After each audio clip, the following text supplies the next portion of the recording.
Chapter 5. Turning the Tables on the Enemy.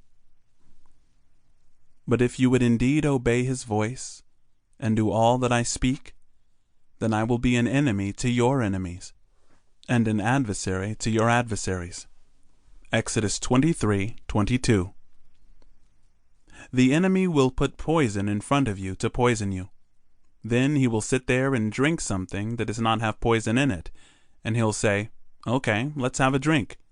And you're thinking, something's wrong here.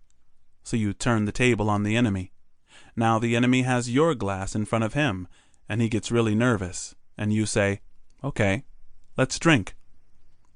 Suddenly you see a stress crack, because now the devil will have to drink his own poison. That's what I mean by turning the tables on the enemy. In Exodus 23:22 it says, "If you indeed obey his voice and do all that I speak, then I will be an enemy to your enemies and an adversary to your adversaries." God has already proclaimed that your enemies are his enemies, and it's part of the covenant. I never wanted to work where I ended up working for 30 years. I certainly didn't want to be in the airplane cabin if I could be in the cockpit. Once I got into the cabin as a flight attendant, I especially didn't want to be there. You cannot imagine what the job entails. I used to go into the lavatory every flight and say, "God, whatever I've done to offend you, I am so sorry."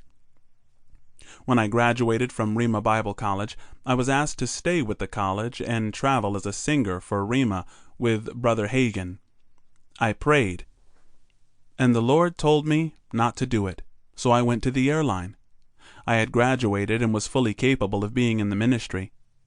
I had donated 1 year after I graduated from school to help with the youth at Rhema. Even though I worked at the church for free, I worked extra hard. When I was asked to be a singer, I was very excited until the Lord said, "You're going to go to Southwest Airlines." And I told you this a while back. I said, "Okay, Lord, I guess being a pilot is all right."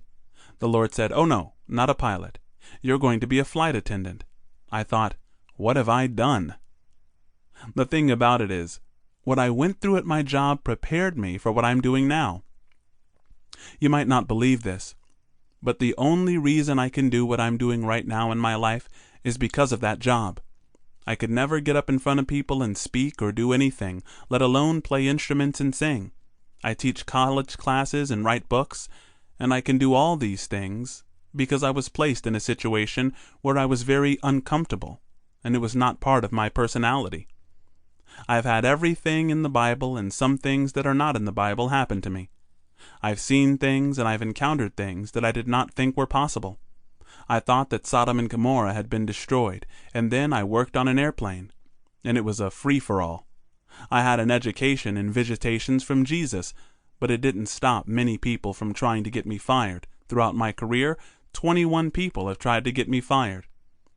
I would get pulled in for drinking on the job or stealing money, and I would say, "I'm a minister, you know that? And I do not drink. I've never had a beer, and I work for a living.